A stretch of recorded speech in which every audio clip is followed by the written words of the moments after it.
시간 잘 나오셨습니다. 우리 반갑게 인사하겠습니다. 주님 우리와 함께 하시니 우리는 기쁘고 즐겁습니다. 주님 우리와 함께 하시니 기쁘고 즐겁습니다. 아멘. 오늘 말씀의 제목은 당신의 이름을 바꾸기입니다 라는 말씀의 제목입니다. 여러분, 우리는 한 사람의 인생이 단 하루 만에 완전히 뒤바뀌는 현장을 오늘 목격하게 됩니다.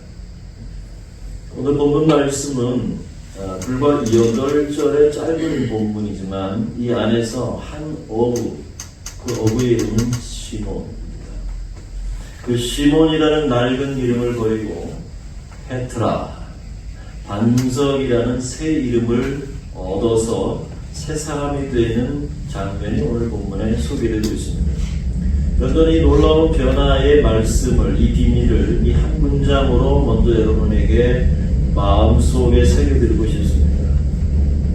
여러분, 예수 그리스도를 만나서 그분과 함께 거할 때 혼돈에 받아갔던 우리의 삶은 새 창조의 반석으로 거듭납니다. 좀 휙 지나갔죠? 한 번 더 말씀드리겠습니다. 예수 그리스도를 만나서 그분과 함께 거할 때 혼돈에 받아갔던 우리의 삶은 새 창조의 반석으로 거듭납니다. 이 말씀이 오늘 본문의 핵심입니다. 이 변화가 결코 우연일까요? 아닙니다. 사도 요한은요, 오늘 본문을 말씀을 아주 정교하게 배치시키고 있습니다. 여러분, 우리가 본대로 요한복음 1장 1절은 태초에 말씀이 계시니라 이렇게 선언했죠. 약간 복습하는 듯이 우리가 창세기 1장 1절의 말씀을 한번 되짚어 보겠습니다. 태초에 하나님께서 하늘과 땅, 천지를 창조하시니라 이렇게 아주 의도적으로 울려 퍼지게 하는, 마치 구약과 신약을 서로 맞대어서 거울을 비추듯이 서로 말씀을 비추는 그러한 내용을 오늘 본문에 보게 됩니다. 여러분, 요한은 지금 예수 그리스도의 오심이 인류의 새로운 시작, New Generation, 다시 말해서 새로운 하나의 시대가 열린다는 사실을 오늘 요한복음을 통해서 New Creation의 서막이라는 것을 선언하고 있는 겁니다. 지난 시간들 계속 우리가 요한복음을 기록하는 목적이 마치 창세기에 나오는 7째 날 하나님이 안식하시고, 그죠? 6일 동안 창조하시고 제7일에 안식하시고, 이 내용이 요한복음 안에서는 계속적으로 이튿날이라는 말씀을 반복되어지고, 요한은 예수님의 부활을 어떻게 설명하냐면 안식 후 첫날, 다시 말해서 제8요일 새로운 시대를 여는 그 부활의 소망을 기록하고 있다는 사실을 우리가 살펴보았습니다.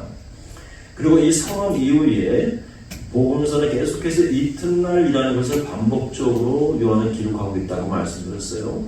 이 이튿날은 단순한 시간의 흐름일까? 아닙니다. 창세기 1장에서도 보면 저녁이 되고 아침이 되니라는 그러한 표현이 창조의 주관을 마치 하나둘씩 자르는 것처럼 구애를 짓듯이 오늘 예수 그리스도를 통해서 이 땅에 도래한 창조의 주관을 하루 또 하루 그 이튿날이라는 것으로 추적해서 분화시켜서 그것을 분리해서 우리에게 소개시켜주고 있다는 겁니다. 여러분, 첫날이 어둠을 밝히는 참빛, 그 말씀이 성육신하신 말씀으로 그렇게 제시됐고, 둘째 날에는 뭐였습니까? 세례 요한이 보라 세상죄를 지고 가는 하나님의 어린 양이다 라고 하는 그 메시지를 통해서 무엇이 열리다 했습니까? 하늘이 열립니다. 하늘이 열리면서 비둘기가 위에서 강림하는 것처럼, 비둘기가 위에서 떠내려오는 것처럼 강림하시는 그 사건을 새 창조의 하늘의 문이 열리는 것으로 이렇게 이튿날을 대비시켜주고 있습니다. 여러분, 아마 여러분이 되게 생소할 거예요. 그죠? 이런 말씀을 못 들어보셨죠?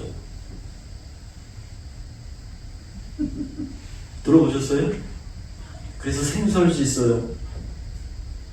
저도 말씀을 연구하면서 이런 부분들이 깊이 와닿더라고요. 그래서 이렇게 창세기와 요한복음은 하나의 거울처럼 우리에게 계속적으로 조명하고 있습니다. 둘째 날 하나님이 궁창과 하늘과 땅을 나누는 것처럼 둘째 날의 역사를 하늘이 열리고 성령이 임하는 그 새 창조의 그 궁창을 우리에게 보여준다는 것이죠. 그리고 오늘의 또 이튿날이라고 시작되죠. 또 이튿날이라는 부분은 새 창조의 세 번째 날에 해당하는 겁니다. 여러분 창세기 셋째 날을 기억하십니까? 창세기 셋째 날은 윗물과 아랫물로 나눈 것이 이틀째였고 첫째는 빛과 어둠을, 그 다음에 윗물과 아랫물로 나누었고 셋째 날은 어떻게 됐습니까? 아랫물 속에 있던 뭐를요? 묻히, 땅이 물 위로 훅 하고 들어오잖아요. 그게 세 번째 날이라는 거예요. 자, 땅, 인간이 딛고 설 수 있는 땅을 만든 날이 셋째 날인데 오늘 베드로의 이름을 한번 생각해 보면 연관성이 있는 거예요. 그가 반석이라 라는 그 표현이죠. 자, 천하의 물이 한 곳으로 모이고 묻이 드러나니라 그랬습니다. 혼돈했던 물이 물러가자 생명을 잉태할 아주 단단하고도 아주 마른 땅이 그 물 밑에서부터 쭉 솟아 올라왔다는 것이죠. 오늘 본문의 셋째 날에도 이 창조의 기적이 일어납니다. 흔들리는 바다 같은 한 어부의 인생, 다시 말해서 게바라고 하는 베드로라고 하는 그 인생 속에 굳건한 반석이 솟아오르고 있는. 그래서 창세기의 셋째 날과 오늘 이 본문 속에서 또 이튿날이라고 시작하는 걸 통해서 서로 대비하고 있는 이 부분이 잘 보이지는 않았어요. 저도 감사하고 여러분도 말씀을 깨닫는 은혜를 인해서 우리가 모두가 하나님 앞에 감사하는 시간이 될 수 있기를 바라고 이것을 통해서 하나님의 말씀을 더욱더 깊이 깨닫는 시간 될 수 있기를 소원합니다. 그 말씀을 우리가 오늘 본문을 통해서 자세하게 살펴보겠습니다. 여러분 35절, 36절의 말씀을 보세요. 세례 요한이 자기 제자 중 두 사람과 함께 서 있다가 예수님이 건의심을 보고 뭐라고 말합니까? 보라, 하나님의 어린 양이다. 자, 여러분 기억하십니까? 지난번에 세례 요한이 몰려오는 군중들을 향해서 뭐라고 말할까? 보라! 하는 말이에요. 보라! 세상죄를 지고 가는 하나님의 어린 양이다라고 29절에 선포했어요. 그죠? 그에 이어서 36절에도 보라! 라고 두 번째 동일한 선포를 합니다.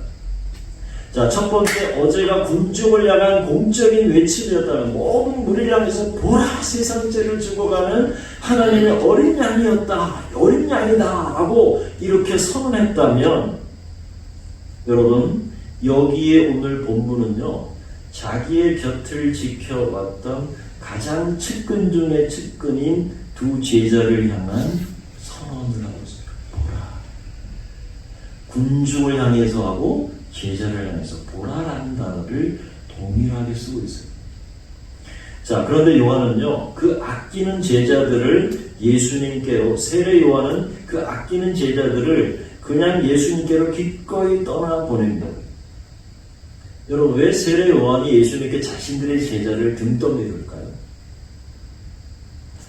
여러분 3장 30절의 말씀에 보면 그는 흥하여야 하겠고 나는 쇠하여야 하리라. 세례 요한은 마치 말씀이 아니라 그 말씀을 선언하는 소리, 울려 퍼지는 소리라고 자신을 고백해 왔잖아요. 그죠? 그리고 자신은 예수님의 그 신들매 끈을 묶기조차도 자신은 할 수 없는 존재라는 사실을 이 세례 요한은 증거하고 간증해 왔단 말이죠. 근데 오늘 속에서도 그는 흥하여야 하겠고 나는 쇠하여야 하리라. 그러니까 자기 곁에 있던 제자들조차도 자신의 사역을 예수님께 양보해 드리고 있는, 이것이 세례 요한이 보여준 참된 사역자의 본질이었습니다. 보라, 이 한마디에 두 제자는 지체 없이 예수님의 뒤를 따르기 시작합니다. 그때 바로 예수님께서 돌이켜서 그들을 보시면서 요한복음 전체를 통틀어서 예수님의 첫 마디가 나옵니다. 그게 뭡니까? 무엇을 구하느냐. 이게 예수님의 첫 마디입니다. 요한복음에 나오는 예수님의 첫 번째 마디가 뭐냐? 예수님 첫 번째 하신 말씀이 무엇을 구하느냐. 이게 예수님이 하신 말씀입니다. 성도 여러분, 사도 요한이 이 질문을 예수님의 첫 대사로 배치한 것이 결코 우연이 아닙니다. 여러분, 인간은 이것은 왜 나를 따라오려느냐, 왜 나를 따라오느냐라고 하는 단순히 그러한 질문이 아니라 인간의 영혼의 가장 깊은 동기를 꿰뚫어 보시는 창조주의 아주 심원하고도 실존적인 질문입니다. 무엇을 구하느냐? 여러분, 1세기 당시에는요, 수많은 사람들이 각자의 욕망을 메시아에게 투영했습니다. 그래서 로마의 압제에서 이스라엘을 해방시켜줄 그러한 정치적인 영웅을 구하는 이들이 상당히 많이 있었고, 오병이어처럼 육신의 배고픔을 채워줄 기적을 구하는 이들도 있었습니다. 오늘도 다르지 않습니다. 여러분, 오늘날도 예수님은 이 예배의 자리에 나온 우리 모두에게 동일하게 묻고 있습니다.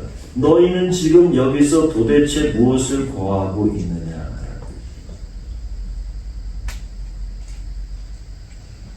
예수님께서 세례 요한의 등 떠밀려 온 제자들에게 무엇을 구하느냐라고 말씀하신 것처럼 오늘 예수는 저와 여러분에게도 동일하게 지금 여기서 도대체 무엇을 구하고 있느냐? 여러분, 우리의 신앙생활은요, 이 질문에 정직하게 대답하는 데서 출발해야 됩니다. 정말로 여러분은 무엇을 구하십니까? 세상의 성공입니까? 여러분, 육신의 건강입니까?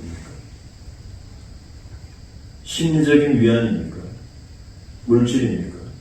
이 모든 것이 중요하지 않다는 이야기가 아니죠. 그런데 우리가 구하는 것이 예수님 자신이 아니라 예수 그리스도 그분이 아니라 그분이 주실 수 있는 어떠한 주변적인 부산물에 우리의 생각과 마음이 여러분 집중되어 있다. 우리는 결코 참된 제자의 길을 걸을 수 없습니다. 여러분, 주님의 이 날카로운 첫 질문 앞에서 이 시간 우리가 각자가 조용히 한번 우리 깊은 마음 속에서 한번 생각을 해봐야 됩니다. 주님, 다른 것보다 저는 주님만을 원합니다. 주님만을 원합니다. 더 원합니다. 여러분, 우리가 주님을 찾는 것이 가장 핵심이 뭐냐면 그분을 우리가 외면한 채, 그분의 본질을 외면한 채, 예수님이 해줄 수 있는, 우리가 얻을 수 있는 무엇, 우리가 체득할 수 있는 그 무엇, 우리의 삶을 좀 옹신할 수 있고, 우리의 삶을 좀 풀어줄 수 있는 것에 우리의 관심이 전부 다 맞춰져 있다는 거죠. 그러나 그것보다 우리가 정말 구하는 것은 예수님 한 분만, 주님만을 더 구할 수 있는. 무엇을 원하느냐? 여러분, 이 질문 속에서 주님, 저는 주님 자신을 원합니다. 이렇게 고백할 수 있는 저와 여러분 될 수 있기를 축복합니다. 아멘. 두 번째 보면 예수님의 이 깊은 질문에 두 제자는 뜻밖의 대답을 합니다. 뭐라고 말합니까? 38절을 보세요. 뭐라고 얘기하세요? 뭐라고 얘기해요? 라비요? 어디 계시옵니까? 여러분, 무엇을 구하느냐라고 대답했는데 제자들은 뚱딴지같이 라비요 어디 계시옵니까? 이걸 뭐라 그래요? 이런 거를 동문서답이다. 예수는 무엇을 구하느냐 그랬더니 라비요 어디 계시옵니까? 이렇게 물어요. 자, 그런데 여러분, 예수님이 머무시는 곳이 어딥니까? 이렇게 묻고. 예수님이 계신 곳이 어딥니까? 이렇게 묻고 있습니다. 여러분, 예수님이 머무시는 곳이 어디냐고 묻는 것은 무언가를 달라고 하지 않았죠, 지금. 제자들은 뭘 원하느냐 그랬는데 뭘 주세요라고 말하지 않고 어디 계십니까? 이렇게 묻습니다. 그들이 바라는 것은 기적도 아니고 가르침도 아닙니다. 그들이 원하는 것은 예수님이 거하시는 곳이었어요. 자, 여러분 여기서 우리는 요한복음의 아주 핵심적인 개념 하나를 만납니다. 바로 거하다. 그리고 머물다. 그래서 어디 계십니까? 어디 머물고 계십니까? 어디 거하고 계십니까? 여러분 이 의미는요 단순하게 장소의 의미를 넘어섭니다. 다시 말해서 아버지가 아들 안에 거하고 하나님 아버지가 아들 안에 거하고 포도나무가 가지에 붙어 있듯이 제자가 주님 안에서 주님이 제자 안에 거하는 생명적이고 아주 영속적인 연합, 다시 말해서 우리 안에 드웰링 하시는, 그래서 말씀이 육신이 되어 우리 가운데 거하시는 것처럼 지금 이 제자들의 예수님이 질문에 대한 대답은 어디 계십니까? 여러분 요한복음 15장 4절의 말씀에 보면 내 안에 거하라 나도 너희 안에 거하리라 라고 말씀하시죠. 이것은 예수님 안에서 우리가 어떤 관계 속에서 머물러야 할지를 말합니다. 내 안에 거하라. 예수님께서 말씀합니다. 내 안에 거하라. 그러면 나도 어디에? 너희 안에 거하리라. 이렇게 말씀하십니다. 요한복음 안에서 굉장히 중요한 단어가 뭐냐면 거한다. 메노라는 거예요. 거한다. 머물다. 두 제자는요, 예수를 처음 만난 바로 그 순간에 가장 깊은 곳에서 무언가를 직감했던 겁니다. 아, 이분과 함께라면 잠깐의 가르침이 아니라 삶 전체를 들을 수 있고, 삶 전체를 나누고 싶고, 그분의 존재 안에 깊이 들어가고 싶다. 라는 의미가 바로 어디 계십니까? 라고 제자들이 질문했던 것입니다. 답했던 것입니다. 그 갈망이 바로 어디 머무시나이까? 라는 이 한 질문에 이 답에 담겨 있었습니다. 여러분, 이 진실한 갈망에 예수님은요, 가장 아름다운 초청을 하십니다. 뭐라고 말씀하세요? 와서 보라. 와서 보아라. 이 짧은 두 단어가 여러분 기독교 신앙의 본질을 완벽하게 요약합니다. 와서 보아라. 여러분 신앙은요 먼 거리에서 교리를 사색하는 지적 작업이 아닙니다. 그래서 오늘날 팬데믹 이후에 엔데믹이 됐음에도 불구하고 많은 사람이 여러분 온라인을 통해서 예배를 드리고자 합니다. 그러나 중요한 것은 뭐냐? 그 모험이 여기로 와 있어요. 직접 와서 그분의 삶에 동참함으로 그분의 영광을 눈으로 보는, 와서 보는, 와라 그리고 봐라, 와서 보라. 여러분 살아있는 생명의 경험인 것입니다. 예수님은요 그들을 어떤 신학적인 토론장이 아니라 당신의 거처로 초대한 것입니다. 와서 보아라. 너희가 내 안에 거하라 라는 예수님. 매우 작지만 중요한 세부사항 하나가 기록되어 있습니다. 여러분 39절 하반절을 보면요. 그날 함께 거하니 때가 몇 시라 그래요? 10시. 오늘날로 치면은요 10시는 오후 4시예요. 근데 보세요. 수십 년이 지난 예수님은 사도 요한은 예수님과 함께 공생애를 지냈어요. 그죠? 그러면 적어도 AD 30년에서 33년이에요. 근데 요한복음이 기록된 것은요, AD 80년 이후예요. 그럼 상당히 오랜 시간이, 수십 년이 지난 노년의 요한이 이 시간을 아직도 기억하고 기록했다는 것은 10시라는 것, 오후 4시라는 것을 기록했다는 것은 무엇을 의미하겠습니까? 바로 그 순간이 요한에게 인생에서 결코 잊을 수 없는 하나의 시간이었기 때문입니다. 여러분 생명의 빛이 그 어두운 심령에 처음으로 아주 찬란하게 비추어진 구원의 첫사랑의 시간이었다는 거예요. 예수님이 부르고 너는 내 안에 와서 보아라, 내 안에 거하라 라고 하는 것이 그 참 빛을 보게 돼요. 그 시간이 열시였다. 여러분, 그런데 이 생명의 교제는요, 두 제자 안에만 머물지 않습니다. 여러분, 40절, 41절의 말씀에 보면 예수님과 함께 간 안드레가 가장 먼저 한 일은 무엇일까요? 형인 시몬을 찾아간 거예요. 예수님이 너 와서 봐라 라고 하니까 여러분, 예수님이 함께 거했던 안드레가 제일 먼저 달려간 사람이 바로 형한테 달려갑니다. 그리고 뭐라고 말합니까? 우리가 메시아를 만났다. 우리가 메시아를 만났다. 그리고는 형을 예수님께로 데리고 옵니다. 여러분 생각해 보세요. 안드레는요, 위대한 선교자가 아닙니다. 처음 예수를 지금 만났잖아요. 그분은 이 메시아라는 사실을 그냥 그 빛을 본 거예요. 그 안에서 참빛을 봐버린 거예요. 그러니까 이분이 메시아라는 것이 틀림없어요. 그런데 여러분, 세련된 논리도 아니고 화려한 언변을 통해서도 여러분 형에게 얘기한 게 아닙니다. 그냥 뭐라고 얘기합니까? 우리가 메시아를 만났다. 단지 자신이 만난 그분을 사랑하는 형에게 소개하고 싶었을 뿐입니다. 우리에게 있는 전도는 바로 이런 겁니다. 여러분이 어떻게 전도합니까? 사람들을. 우리가 복음을 전해서 전도합니까? 쉽게 와봐 이거예요. 그죠? 뭡니까? 내가 맛을 보니까 너무 좋더라. 야, 그 집 가니까 갈비탕이 아주 맛있더라. 한번 가보자. 그러잖아요. 그죠?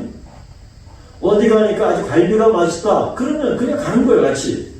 그것처럼 지금 뭐라고 얘기해요? 여러분, 내 인생에, 내 삶에 생명을 주신 예수님을 그냥 가장 가까운 사람에게 기쁨으로 소개하면서 어서 봐, 와서 봐 라고 초청하고 있는 것이에요. 안드레는 아주 단순했습니다. 형에게 달려갑니다. 형, 메시아를 만났어. 와서 봐. 사랑하는 성도들, 우리가 처음 만났던 그 10시, 예수님을 처음 만났던 그 10시의 첫사랑이 회복되어야 될 줄로 믿습니다. 아멘. 생명의 기쁨이 충만할 때 우리는 자연스럽게 안드레가 될 줄로 믿습니다. 아멘. 오늘 이 시간 아직 주님을 만나지 못한 내 가족, 여러분, 우리의 이웃의 얼굴을 한번 마음에 그려보시기를 바랍니다.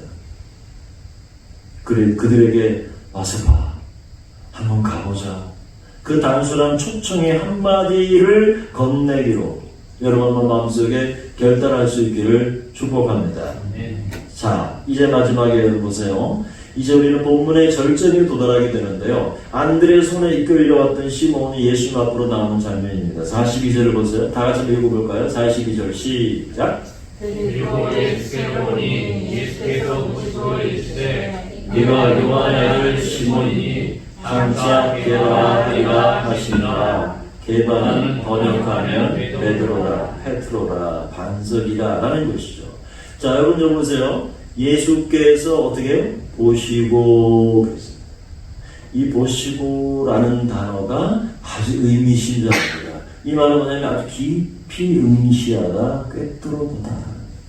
예수님께서 그 베드로를 꿰뚫어 보시는 거예요. 그리고 시몬의 과거와 현재와 그리고 미래의 가능성까지 완전히 꿰뚫어 보시는 그 창조주의 눈빛을 지금 보내는 거예요. 와서 예수께서 보시고 뭐라고 말하는 거예요? 네가 요한의 아들 시몬이니 장차 게바라 하며. 여러분, 한순간에 누구의 이름을 바꿔주는 거예요? 시몬의 이름을 바꿔주는 거예요. 뭘로요? 게바.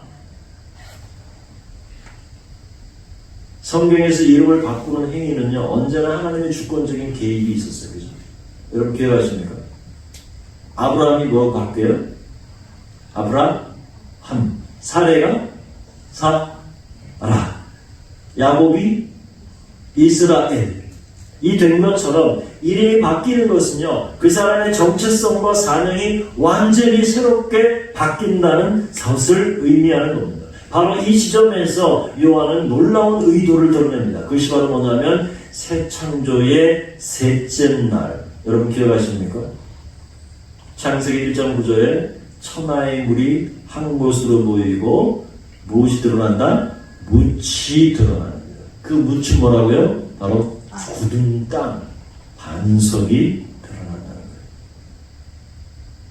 혼돈의 물이 물러가고 생명을 잉태할 단단한 마른 땅이 솟아오른 날입니다. 요한은 지금 이 창조의 이미지를 시몬 베드로의 부르심에 아주 절묘하게 겹쳐놓고 있습니다. 그 다음날 이튿날 예수님께서 시몬을 오직게 보시고 너는 시몬이 아니라 게바라하리라 라고 하는 그 말 자체가 세 번째 창조의 날을 지금 이루고 계신다는 사실을 사도 요한은 우리에게 그 비밀을 이야기합니다. 시몬은 어떤 사람입니까? 갈릴리의 아주 평범한 어부였습니다. 또 우리는 잘 알지만 여러분 충동적이고 굉장히 감정에 흔들리는 사람이 베드로였습니다. 내가 예수님께서 모든 것을 버리겠습니다. 다른 사람은 다 버려도 저는 예수님을 버리지 않겠습니다. 그렇게 호장담했던 그 베드로, 나는 몰라! 예수님을 조점에서까지 모른다고 했던 그 베드로. 여러분 그의 인생은 그야말로 갈대처럼 흔들리는 혼돈의 바다 같았습니다. 그런데 창조주이신 예수님이 그를 만났을 때 그 혼돈의 바다와 같았던 그 인생에 완전히 굳건한 페트라 반석이 그냥 땅이 솟아오를 수 있도록 예수님께서 지금 그에게 새 창조의 은혜를 베풀고 계신 겁니다. 사도 요한이 굳이 게바 번역하는 페트라 베드로라 이렇게 해설을 덧붙인 것은 우리가 셋째 날에 아주 사나운 물을 뚫고 솟아오르는 마른 땅의 이미지를 아주 선명하게 각인시키기 위해서 페트라 반석이다라는 말을 굳이 그 옆에다 쓰고 있는 겁니다. 여러분 조지 뮬러에 대한 이야기가 있습니다. 19세기 영국에서 고아의 아버지로 불렸던 조지 뮬러입니다. 독일에서 태어났고요. 어린 시절에는 도둑질과 도박을 일삼았던 방탕하였습니다. 아버지의 돈을 몰래 훔치고 여관에서 숙박비를 내지 않고 야반 도주하는 그러한 일들을 반복했습니다. 심지어 그의 어머니가 임종하던 밤에도 그는 술을 마시면서 도박을 하고 있었습니다. 아주 혼돈의 바다와 같은 인생이었습니다. 그런데 그가 20살 되던 해에 지인의 손에 이끌려서 한 기도 모임에 참석했다가 예수 그리스도를 인격적으로 만납니다. 그것으로 충분했습니다. 그날 이후에 뮬러의 삶은요 완전히 달라졌습니다. 그는 영국의 브리스톨로 건너가서 단 한 번도 후원자의 재정적 필요를 알리지 않았고 오직 기도만으로 하나님의 공급하심을 믿으면서 여러분 잘 아는 5만 번의 기도의 응답을 받을 수 있었던 것입니다. 흔들리는 바다와 같던 한 방탕아가 예수 그리스도를 만났을 때 수천 명의 생명을 떠받치는 반석이 된 것이죠. 안드레가 시몬을 예수님께 데려왔듯이 지인의 단순한 초청 그리고 한마디가 조지 뮬러의 인생을 영원히 바꾸어 놓았습니다. 사랑하는 성도 여러분, 혹시 지금 내 삶이 너무 흔들린다고 느끼십니까? 실패했다고, 상처가 있다고, 얼룩진 과거가 무겁게 짓누르고 있습니까? 그렇다면 기억하시기를 바랍니다. 예수님은 시몬 베드로, 그 시몬 안에서 여러분 페트라 베드로 반석을 보셨고 방탕아 뮬러 안에서 고아의 아버지를 보셨습니다. 오직 주님은 그 창조의 눈빛으로 여러분을 바라보고 계신다는 사실입니다. 그 눈빛 앞에 여러분 설 수 있기를 바랍니다. 예수님이 베드로를 뚫어지게 응시했던 것처럼 그 눈빛 속에서 그가 페트라라고 바뀔 수 있었던 것처럼 주님은 우리의 연약한 옛 이름을 지으시고 새 창조의 반석이라는 새 이름을 우리에게 부어주실 줄로 믿습니다. 아멘. 말씀했습니다. 오늘 본문에서 한 가지 마지막 질문을 드립니다. 여러분 혼돈의 바다 같았던 우리가 어떻게 반석이 될 수 있습니까? 우리의 의지가 강해서일까요? 열심히 노력해서입니까? 아닙니다. 그 답은 오늘 본문 너머에 있는 바로 골고다 언덕에 있습니다. 우리를 위해 기회해 주신 분이 계십니다.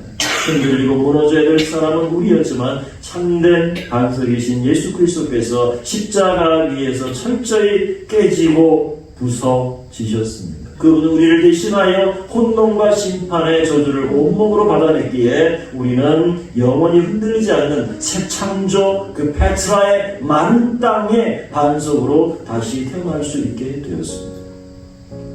이제 다시 이 한 문장으로 오늘의 말씀을 마칩니다.